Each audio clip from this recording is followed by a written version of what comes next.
Hi everyone, thank you so much for joining us for another episode of the Emergence Show. We are back with very cool topic. We talked about all sorts of topics from gaming, immersive experiences, digital fashion. We talk about all of these latest and greatest in emerging tech and immersive experiences. And today we're gonna deep dive into how game studios are, building these great experiences from the perspective of studios and great, builder in this space.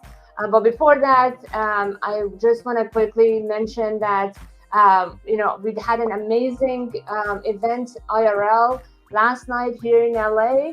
And I just uploaded the video of the panel conversation we had. So check that out on LinkedIn and YouTube, wherever you're tuning in. And also engage with us in the comment section. We are doing this live, so we can see everything you share, and we're excited to, engage with you.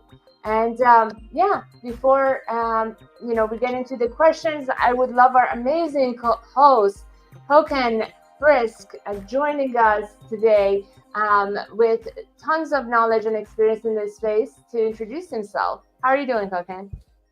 Thank you, Nico. I'm doing great, thank you. How are you doing? Good, good. Excited to be here. And I would love to hear your story of, like, how you got into this space, how you decided to start this, amazing studio and do all this great magical work. Sure, absolutely. We are five co-founders who founded the gang around late 2019. Prior to that, we all worked in the games industry. And prior to that, I actually worked as a mechanical, I was repairing robots at the Coca-Cola factory and doing that kind of work. So, we started the company 5 years ago, and we've been growing quite a lot since then. So going from 5 people to around 230 people right now. It's been a really cool ride, and I think we have a video we can show a little bit about what we do at the gang, especially when it comes to branded experiences. Yeah, I would love that. I before we get into that, I would love to know, like, what motivated you to start a game studio, considering that you were doing, different types of engineering, and this was completely different from that. And often there are a lot of folks that are in gaming as a gamer, but going all the way to build a studio and create, great work is just different. So I'm curious how you decided to go about that. What did you see or experience?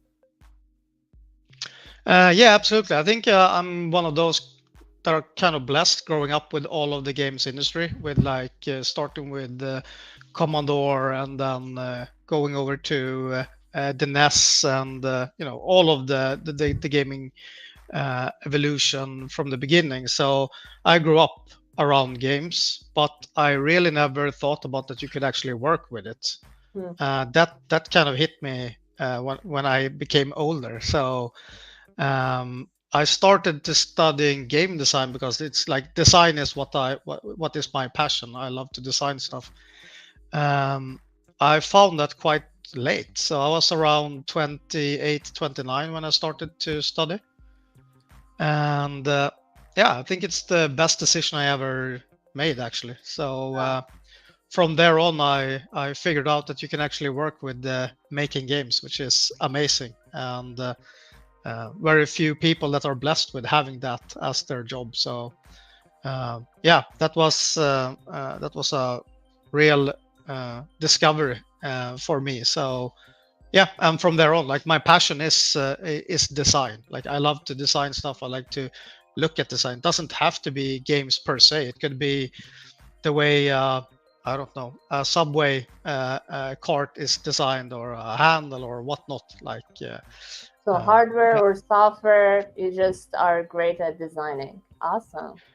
Yeah, and my passion, I would say, what's really the thing around game design is that you add a next level to it. So you have the player's decision. So you have to design, you have to take into consideration what will the player do. So we build this fantastic experience or game, and then all of a sudden the games are not like the players are not doing what we thought that they were going to do. Like, Right. so you have to add that dimension to your design thinking that I want the player to play like this, but they will probably play like this, or what if they are doing this as well? So, yeah, it adds another layer to design, which makes it much more complex, but also much more challenging and fun, to be honest. So.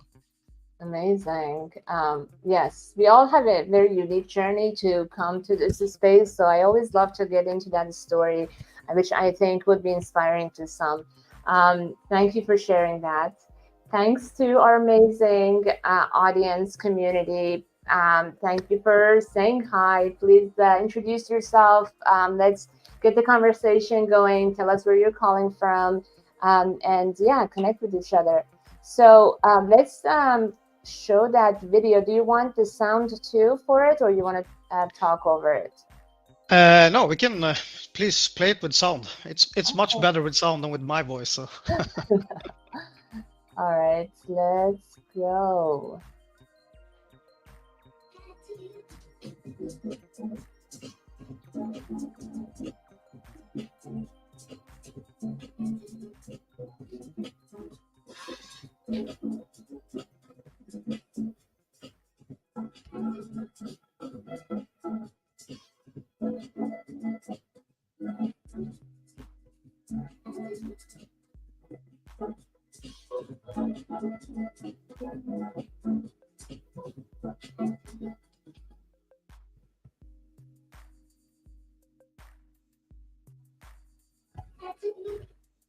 Beautiful. Thank you for that. Awesome. So now we have an idea of the great works that you have done. So if you want to kind of dive into, how you work with brands and, kind of like, from going from traditional game development, how did you decide to focus on branded content? That would be great. Yeah, absolutely. So we came into Roblox game development through a common contact that we had. We hadn't really thought that much about it, but then we saw an opportunity that here we have a UGC platform where you can actually make games, and we started to look into it. So our first game on Roblox was actually a branded one. It was for two Swedish YouTubers, together with Universal Studios, and from there on, or Universal Music, and from there on, like we quite early caught the attention from brands. So one of our earliest gigs was Vans, and one of the projects that we are still the most proud of. Like it's an amazing brand, and the experience turned out just the way we wanted it to do. So that was I would say an amazing first start or dip of our toe into the ocean of UGC platforms or UGC creation. So yeah. Awesome. So before getting into Roblox, you guys were doing some other type of platforms, or? Absolutely. So we come from the traditional games industry, working with mobile games, PC games, free to play, premium. Some even worked a little bit with VR games. But I would say what we have in common, except from like the traditional gaming industry, we are all very entrepreneurial, and we like to maybe push the boundaries is a little bit aggressive to say. But we like to get stuff done. Like we like to ship stuff. That's kind of like our mentality. So yeah, hands-on, building, crafting stuff, getting it out there, getting the player feedback. yeah, that's all like what we like to do. So But there is a huge difference between, just building games out of, your creative design and ideas versus working with a brand that, has their own ideas of like what it should look like, or, what they want to get out of it and stuff like that. Can you tell us a little bit about kind of like challenges or nuances of working with a brand versus just doing game development? yeah, absolutely. I think uh, like working on your own IP or making a game just by yourself, you can take all the decision based on your own value base and what you want the game to be. But when you work with other stakeholders, such as a brand or an IP holder, you need to take their voice into consideration, and you need to like value it very, very highly, because uh, you're building this game together with the brand or the IP. So it needs to be not only correct for the platform that you're building it for, that means the player base, but it also needs to land like correct with the brand and their, like, what are the company values or the IP values that we are working with here, and what is super important for this brand to convey, like so, and that differs a lot from company to company or IP to IP. So you need to be able to be quite agile working with the brands, because some brands will be super defensive about some stuff, and other brands will be super offensive or defensive about other stuff. So yeah, you need to be able to listen and listen closely, but then also transfer what you hear into that product. So even if you get a comment or maybe even a showstopper on something that you have designed or something that you want to have in the game, you need to be able to transfer that into, okay, I hear what you're saying. You're saying this, but what you're really saying is this. So then let's redesign it, or do this instead. So that skill, I would say, it's very important for companies and people working with brands and big companies or IPs, that you need to be able to listen and transfer what you hear into like actions to still make the product good, but also get everyone happy. So translating the kind of like what they want to accomplish into tangible stuff that you can build within the Yeah, limit. yeah, absolutely. Like we can, I don't know, let's take an example. We said let's say that we are working for a company called Nico Farah, and we don't want you can absolutely don't have I don't know, black clothes in our experience, and we will have to navigate it and say, okay, why is that, or why is that so important to the content? Because, for example, we can take Roblox as an example. All the players that join your experience, they will have different clothes on. So what do we do with the ones that have black clothes on? Like, do we Right. change them to dark gray or whatnot? Like, yeah. Right. So working together collaboratively to make sure the limitations and challenges are fixed. Awesome. So in terms of working with brands, what department or roles typically are you working with, and kind of like how do you even find these partners? Is it being referred to you always through like the platform like Roblox, or are you actively doing something to gain these clients? So I think majority of the people that we do work with is usually some kind of creative department. So it's gonna be a creative department at the brand or the IP, or what company we're working with, and we've gained gigs and projects through everything, through referrals. I mean, we were very early on adopting UGC platforms, which means that we built up a name quite early.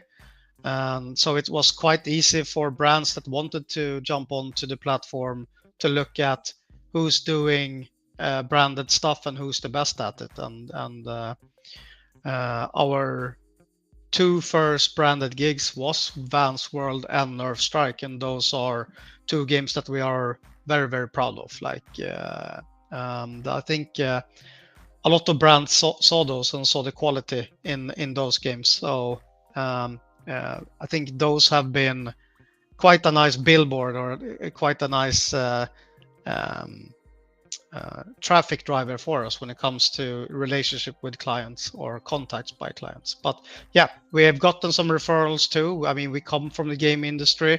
We have a lot of contacts. We've been working there for quite a long time. So we also have uh, clients or contacts from before. We have other people who comes from other industries too, especially like marketing. So we have contacts there too. But I would say what the best thing you could do is to build something of quality, and that will speak for itself, and it will yield traffic. Totally. And I want to get into that a little bit more. But before that, thanks to our amazing community for being here with us. Thank you, Ian, Erica's, Jesper, Andreas, Richard, Malfelda, and everyone else who is tuning in. I'm so grateful for you all to be here. And feel free to ask questions, comments, share what you're working on, and get engaged with us. So, speaking of marketing agencies, so you mentioned that you work with creative departments. Is that mostly like creative marketing within the marketing, or is it mostly like innovation team? What would you say like the function is for a brand? I think UGC platforms is it's still quite young. Like we do see that a lot of companies have their like social media teams, and they have their traditional marketing team. But when it comes to UGC platforms and especially games, it's a whole nother bucket of like engagement. So um, if you look at the other platforms like social media platforms, or that you have a high volume of engagement, but you have a really short engagement time. But when you look into gaming, and if you look at that like building brand recognition or driving traffic to your brand, what you have is you have an extremely long like engagement time if you compare that to other medias. So yeah, you need to be able to captivate your players or your target for a longer period of time. It doesn't like it. You can't just do it for 15 seconds. Then you've done something on a platform. Like then you shouldn't have done that on Roblox or Fortnite or Minecraft or any other platform that which comes from um, like the gaming section. Then you should probably do an Instagram post or a Snapchat or TikTok collaboration or something like that. Yeah. Amazing. And this type of brand collaboration sometimes come from with the mindset of going and working with a marketing agency, because like you said, with the social media, a lot of times brands outsource these to brand agencies, marketing agencies, and I've seen that there has been some UGC content or like this type of activations created by traditional marketing agencies, and there are those that are created by folks from the game industry. So I'm curious, what is your perspective in terms of content or activations that are created from these different kind of experiences? Uh, uh, okay, so I will have a quite like it doesn't matter from what angle you come from. I think it's your ability to adapt. So if you're coming from one platform going to another, then you will have to be open-minded. You will have to understand that it's going to take you quite some time to learn this new platform and adapt to it. It's as with anything, if you learn a new skill, or if you're, I don't know, learning to cook a new dish or whatnot, you have to understand the recipe, and you have to understand in what form you are. So as long as you're willing to learn, as long as you're humble and you do your due diligence, then I think it doesn't really matter where you come from. I think like people coming from the game perspective might have more game play related knowledge and experiences, and people that come from marketing might have a better view on, I don't know, user acquisition or first time user experience, something like that, if I have to divide them into anything. But I would say it probably doesn't matter. You just need to be open-minded and be willing to learn, and adapt to the platform that you're looking into. Awesome. And we have a comment from Ian. He's saying that you have to understand your goal and go from that perspective. That's really good point. And I think that eventually it's all about collaboration. So I think we need some of those skills and expertise of marketers. We need some of those game developers' expertise. We should all come together and partner and make magic happen. Okay, so let's talk about some of the branded experiences you created. Whichever you feel comfortable sharing more details about, kind of walk us through how that all started, the ideation to actual execution. Yeah, sure, absolutely. I think we have like a couple of examples that you could see in the video, so we can go with those. So I touched a little bit upon Vans earlier on, and that was our second branded experience on the platform, and with platform I mean Roblox. We had an initial meeting with the Vans team, and I think the majority of us, it was a no-brainer. We knew already coming out from that meeting what we wanted to do, because we grew up skateboarding and we grew up playing Tony Hawk skateboard. For us, it was a no-brainer. It was more or less like, okay, but how do we do it for this platform? Because we need to understand the player base here, and people playing on the phone, not playing with a controller, etc., etc. So, so we quite early on we were already like set for the skateboarding, and of course it wasn't that hard to pitch it to Vans. Vans is skateboard, so that was a no-brainer. Then when it comes to the execution, I think we actually rebuilt the game a couple of times. Not when it comes to maybe core mechanics or mechanics at all, but I would say like level layout, world layout, and progression. Also having to adapt that from like traditional gaming and what were used to, then adapting it to Roblox and what the player base were expecting. And I can take another example. It was our first game on Roblox, which was together with two Swedish YouTubers. We built a game and we came in. It was our first game on the platform. We thought that we knew the platform, so we were just building a game. But we built a game for ourselves. We released it and it tanked. It was like super bad. And so we had to look ourselves in the mirror and say like, okay, what do we do here? Like, we have a client here. We're delivering a game, and it's like totally tanked. It's not what the players want.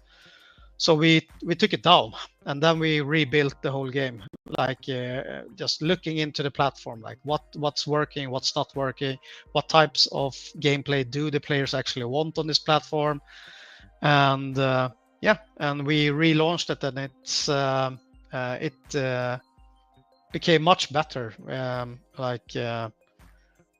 don't know how much we maxed out, but over 5,000 CCU at least. So it was a big improvement from, I don't know, 100 CCU or something like that. So yeah. Cool. So were these all in Roblox? So the majority of projects that we've done has been on Roblox. When it comes to branded experiences, which we are talking about, yes. We've done around 50 branded experiences. That goes over Roblox, Fortnite, and other platforms like Microsoft Mesh, which is like an outlier here, but we've done projects there as well. We've done 10 plus Fortnite creative game modes. I think we've had 2 top 40 and 1 top 60 game mode there. And we've done over 40 original games on Roblox. That means our own games. So our philosophy has been from the beginning that we want to do a lot of game projects ourselves. We want to do a lot of games because we want to take the learnings by ourselves and not have our clients pay for the learnings here. So like we want to try stuff out and see what works and what doesn't work, and then we can bring that into our work together with brands and clients. Oh, so you create games, and then when they're doing well, then you add the brand to it? No? No, not at all. But we try stuff in our own games, and we were looking for what works and what doesn't work. So let's put it like this: we can see what doesn't work, or this doesn't work at all. Then we will never put that into a branded experience. Like, okay, it doesn't work. So the let's not different elements or ideas are experimented before introduced to the branded content. Sometimes, yes. Okay, cool. So let's talk about more specifics of good and bad examples that you mentioned. So what is the definition of success for you and your partners, and how did you kind of distinguish this Vans partnership being success and then the other one being a failure? I think it's a super good question, because it also differs from how you do your activation or how you do your experience, but also what KPIs you're looking at as a company, like what is important. So some companies can be quite aggressive when it comes to some KPIs, while others doesn't care about that at all. So I think what we do is we set up these KPIs before we start the project, just to know what's important. So if engagement time, for example, is something important, then that needs to be boiled down into the game design. We need to add that to the gameplay, because you're not gonna change average session time by doing a marketing campaign. It has to be part of the game. Yeah. While other KPIs, such as retention or monetization, they can be addressed in other ways. Yeah. So what are some of those KPIs that made this Vans success? Was it that you saw immediate engagement, and what made that success in your perspective? For Vans, I would say it's the amount of visits and the visit length, so the average session time. So I think the game right now is over 100 million visits. Let's see, what could it be? Yeah, around 116 million visits. Wow. And if you have an engagement time, I don't know the 100% true number here, but let's say 10 minutes, as an example. You calculate that amount of engagement time and you compare that to, I don't know, Instagram post or whatnot. That is a lot of brand engagement for a brand. So I think that is, if you want to boil it down to 1 or 2 KPIs, I mean, it's all about how much exposure your brand is getting. And what makes what elements lead to this success? Is it that you kind of created entertainment experiences? Is it that it was gamified and engaging? What high level elements are useful to make something successful? There are multiple things that comes into play here, and also different platforms has different mechanics on how to drive traffic, for example.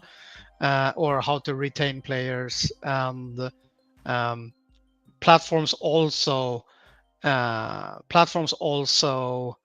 change over time. So what was the truth on Roblox 2 years ago might not be the Mm. truth today, or the same goes for Fortnite or Minecraft. So you have to stay up to date all the time, because the tools that you have to work with change all the time. So you need to be able to adapt and understand how the platform is adapting. Yeah, but I think also when it comes to the brands, different brands and also different companies work in different ways to either drive traffic or retain players. Got it. Awesome. And are there any kind of lessons or takeaways from those, not so good experiences that you can share with us, like lessons for the builders? I think you touched upon it quite early, and it bleeds into the whole dialogue that we have here. That you need to bring value not only to the brand but also to the players.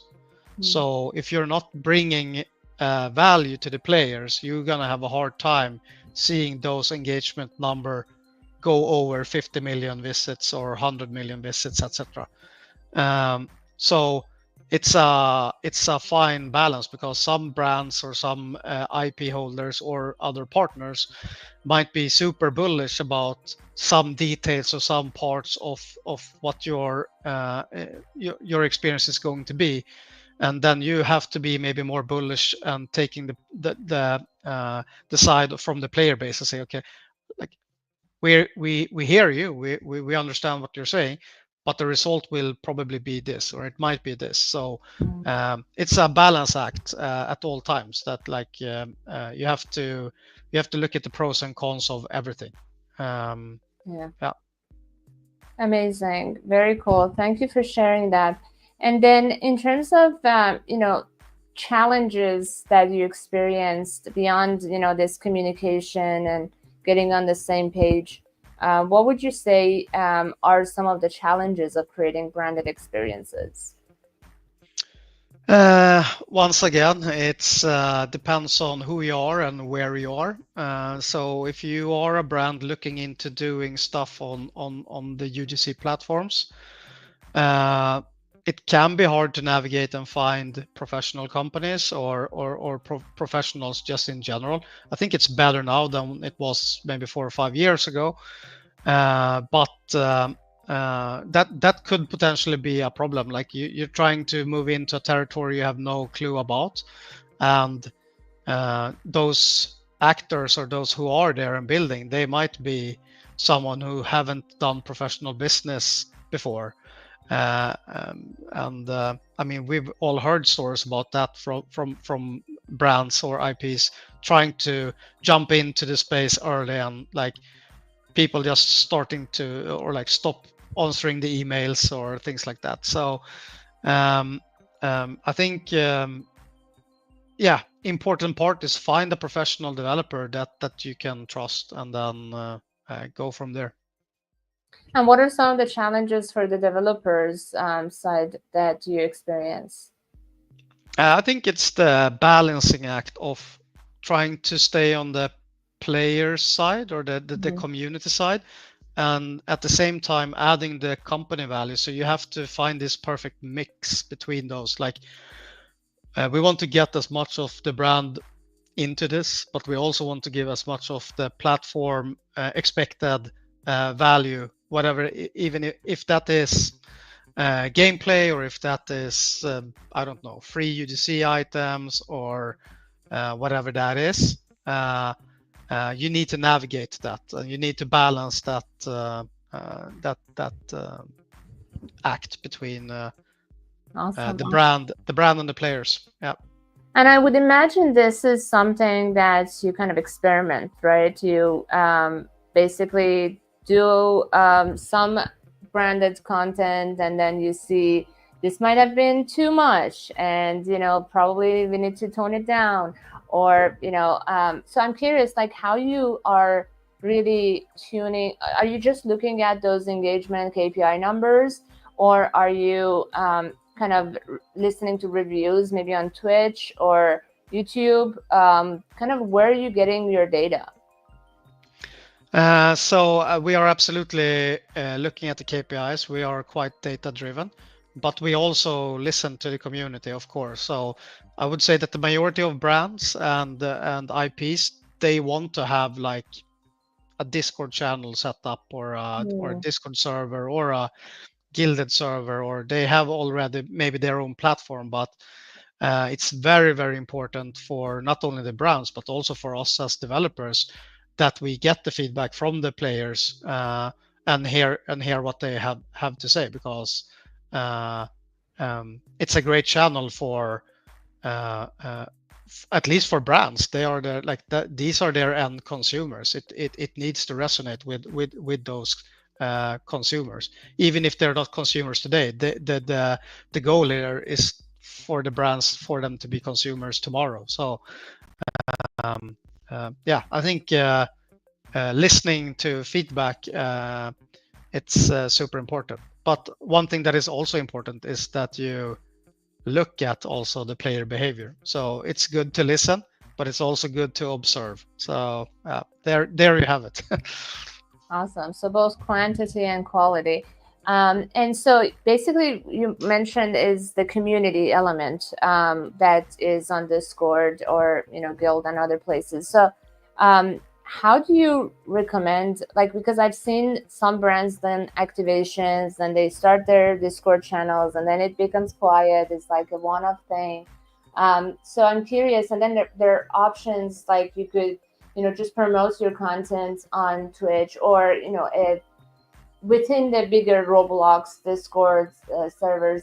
What is your kind of recommendation for brands? Should they start a Discord channel? Should they focus on the building the community of the gaming, even though like their activation might not be long term? What are some of the kind of takeaways and lessons you learned from that? My recommendation would absolutely be to have a channel for players to get heard, because that is super important.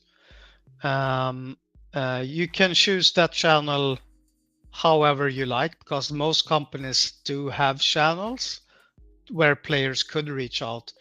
But as with as with anything, the more friction you have for players to give the feedback, the worse it is. So the closer to the experience that they are in, that they can give feedback, the better. So if you put it 2 logins and 1 registration away from where they are actually consuming your content, then yeah, the majority of players will never go there just to give you feedback. So you're gonna miss out on their feedback. So, what do you recommend? What's a good platform? It depends. It 100 depends on how big is the project, and as you say, what is the objective for the brand or the IP, and do they do this long term? Do they see any longevity in what they are building, or are they doing it as a short term stunt just to gain some kind of traction? Got it. And we have some comments. Ian is mentioning Uncut Network. I haven't experienced it. Have you, Håkan? Have you tried Uncut? I have not, but I'm writing it down and I'm looking into it after this podcast. Thank you, Awesome. Ian. Yeah.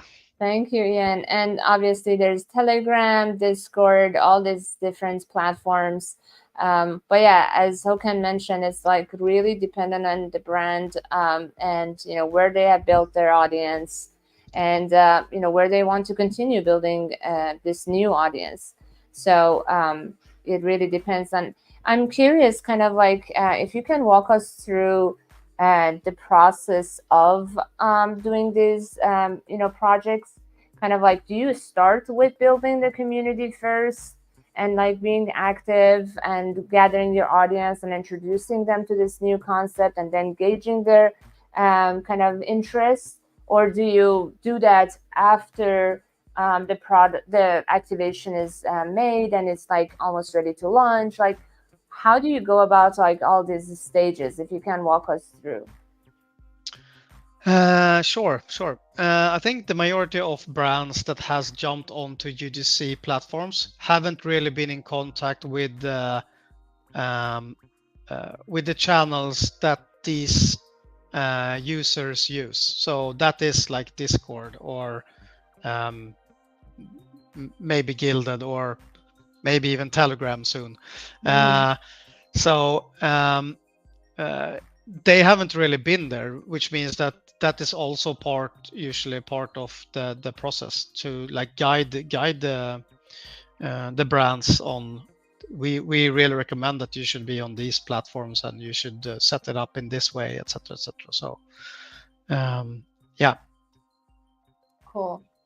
But so it's happening usually after the activation is made, right? To just provide the platform for them to communicate.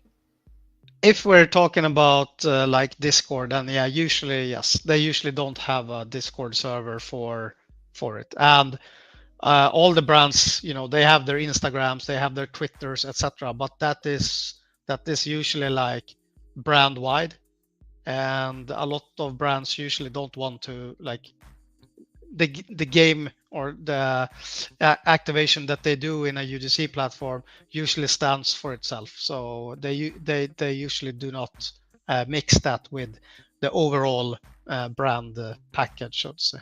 Yeah, which is good. I mean, they keep their communication with the audience where it should be. Like, we're targeting this audience, they are located here, then let's communicate with them there. So they promote these activations on their social platforms, and then also, there are promotions within these communities of gamers, Roblox, and so on, and then all of these will be combined into the server they create on Discord or other platforms. Yeah, so what you usually do, I mean, it's quite easy to just go in and look at. There are a lot of branded games on different UGC platforms that already have their servers, and got it. So it depends. Yeah. Like you say, yeah, some might be wastelands, and some might be quite active. Yeah. Right.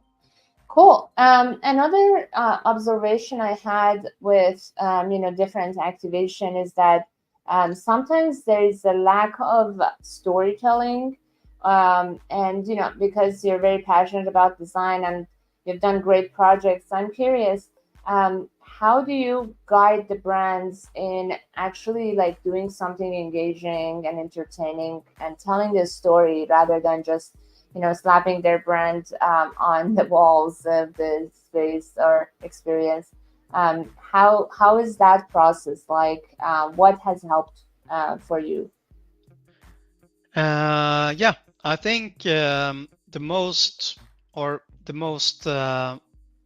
best client you can have, or the best brand you can have, it is a brand that knows what their brand is and what they want to convey, or what's their story, what's their values, how do they want to be perceived, because then it's much easier for us who are designing an experience to incorporate that, but also meet the player's expectation of the experience. So the more information, or the more the stronger the brand and their values, I would say it's easier to incorporate that, even though it sometimes can be super hard, because there might be a lot of showstoppers, because no, that doesn't feel like our brand, or that's not in that way.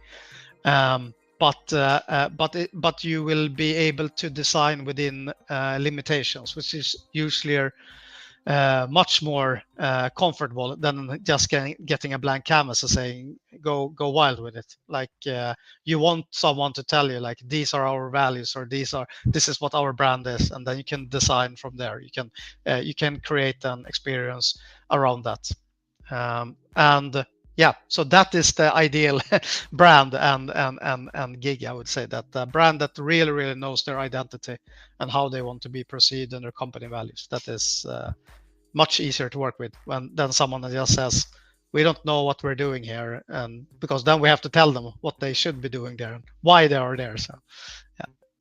So there's a lot of creative discussion that needs to happen, and the more that creative story has been developed in other platforms, then easier it is to transition that into the gaming world. Yeah, exactly. Thanks for all the great comments, Ian. I appreciate you. Yes, this feel free to ask questions, guys, that are tuning in. We would love to get into your questions as well. So, in terms of kind of like the trends that you have seen, and uh, a lot has changed, as you said, like the past 2 years, so much has shifted from the announcement of Meta to brand getting really introduced to this metaverse idea, and then branded content, and now we're calling it virtual experiences or other terms.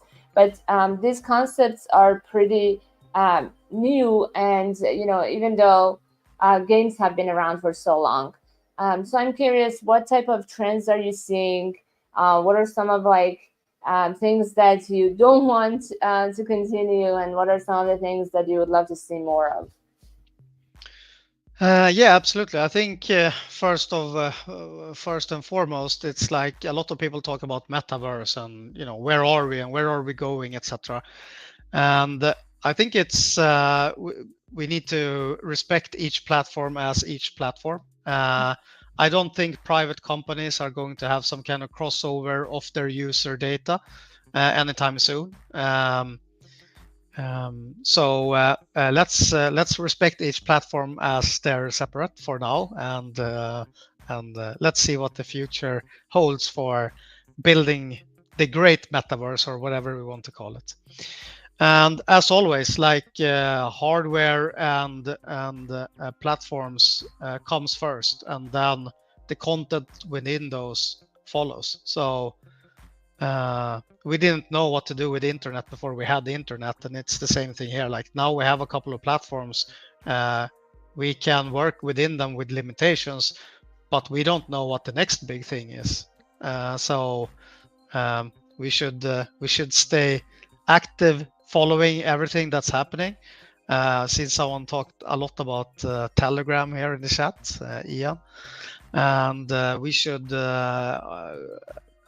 hopefully also trying to build platforms. I know there's a lot of people out there trying to build new platforms. So yeah, let's just stay up to date with the tech and the development, and then everything will fall in place. So what has shifted from the beginning that you started, 5, 6 years ago till now? What have you seen? What are some of your observations? What has changed in the process?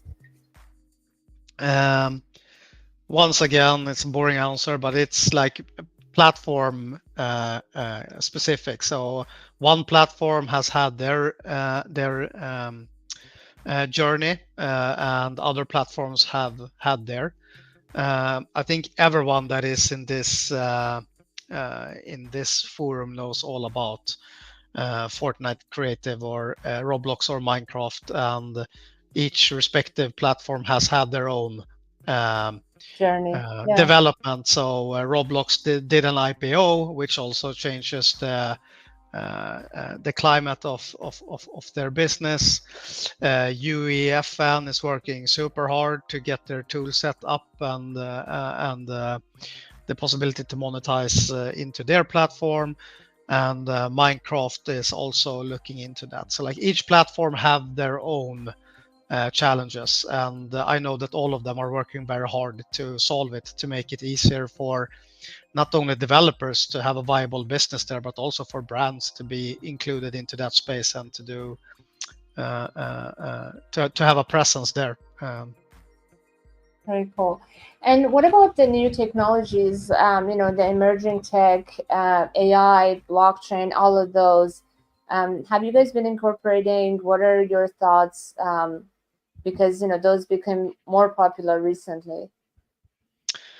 When it comes to AI, of course, it's a game changer for I would say the majority of people in the world.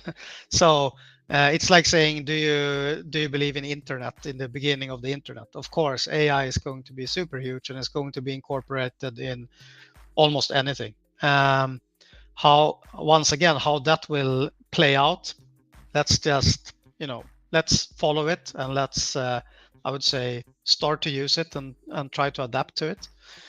But yeah, AI is it's here, it's going to stay. It's not going to go away in any sense. So yeah, I would say embrace it. Yeah. When it comes to like NFTs, blockchain, etc., we have always stayed away from that. And yeah, that's what I have to say about blockchain and NFTs. Yeah, we don't do anything with that. And so with the AI, you're kind of relying on what the platforms provide to you, right? So you're gonna use whatever features they add. You're not necessarily going and sourcing a tool outside of, let's say, Roblox or Fortnite development tools to create these experiences you're doing.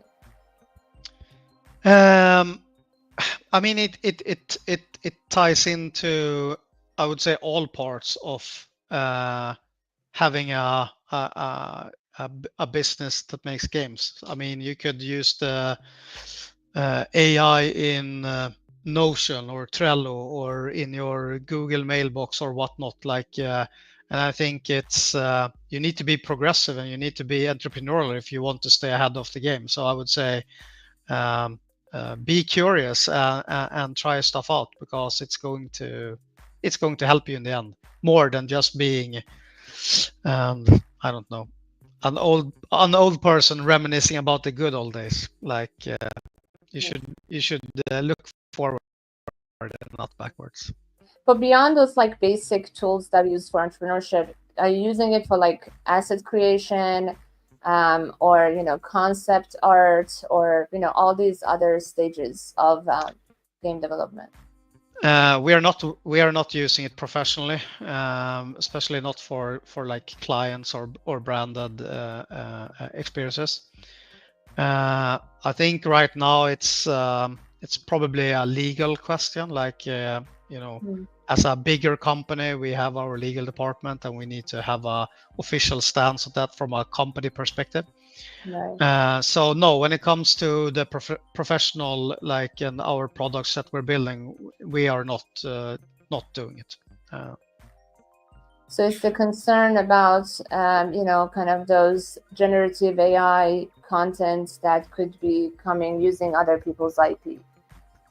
And hopefully when things become more clear, then you will be using them. Yeah, I think also to give you a easy like answer, it's like if the platform provides it and it's in their terms of service, and you don't have to worry about IP licensing or whoever is the real creator of it, etc., etc. Of course, for us as a company, then we can use it. If it's not, it's harder because yeah, it's terms of services. It's who has the creative license, etc., etc. So yeah. Cool. Awesome. And then with this kind of like with all these changes, where are you seeing the industry heading? And also where is the gang going? Considering all the changes that are happening in this space, both from the AI movements and kind of brands a little bit is slowing down on creating these immersive experiences as the pandemic is over. Where is everything going in your perspective? I think, or I'm quite bullish about this industry or this like UGC platform. It's just only seen the beginning. It's just in its early stage. We're seeing AAA games. We see a lot of games, a lot of platforms. Everybody's like adding UGCs, and so I would say we're just in like we're in super young years here. It's going to become bigger and bigger and bigger and bigger, and hopefully the gang will also become bigger and bigger. We are quite we're quite open. We're quite agnostic when it comes to like platforms, and so we're not just a one-trick pony, but we're trying to do stuff on the majority of platforms. So it's more like you are following where the communities and brands want to go, and like picking the platforms and experiences in that direction, correct? Yeah, absolutely. I think also it's very much up to the platforms. Like these companies that have built these great platforms. It's also like it's up to them to make them even greater and to make them Mm. even better and to drive like make them grow. But yeah, we are there and we're still gonna be there. So we're gonna follow them closely and hopefully grow with the whole UDC vertical.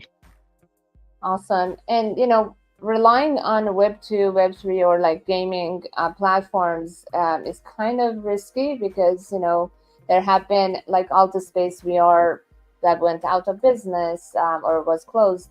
Um, so your solution to that is more diversifying where you create the content, or are you thinking of potentially creating your own platform in one day? Because you know, just relying to put all of your eggs in one basket and just counting on these platforms to be great and to keep going in the right direction, it might be risky. Yeah, you're right. It could be risky to have all your eggs in one basket, and yeah, I think we built up like good business here, and I think the UDC platforms will just grow. So yeah, I don't think that people are in this that are in this space need to be that worried. Awesome. Cool. And, you know, this was an amazing conversation. I appreciate you. We're almost getting towards the end. Um, is there any announcement you want to make? Anything that is, you know, coming up that, you know, our community can support and follow? And yeah, just any kind of closing comments that you have to share with us, any advice or takeaways? Absolutely, go play our games. They are out there on Roblox, Fortnite, Creative, and also check out two of our products that are coming out on Steam later this year, called Major League Curveball and Unseen. You can wishlist them there, and you can follow those games there. But two big Steam releases coming out at the Nice. end of the year. Yeah. Exciting. Awesome. And they can connect with you on LinkedIn and, you know, potentially on your website, probably, right? Absolutely. I mean, if you want to collaborate or if you're wondering about stuff, yeah, like you say, connect on LinkedIn. Um, um, we are always up for a chat and see how we can help people out. I appreciate it. Thank you so much. And thanks to our amazing community tuning in, communicating, engaging with us. We're so grateful. Next week, I will be traveling again. I will be in Orlando for ANA conference. But we'll be back strong again after that. And we'll continue on a weekly basis from there. And again, please check out the video recording of our show live in person here in LA. I just shared it on LinkedIn and YouTube. And yeah, keep building in this beautiful space that we all have. And thanks again, Håkan. This was awesome. I am so grateful for your time and all the insights you shared with us, and looking forward to supporting one another. Thank you. Thank you. Have a great day, everyone. Bye.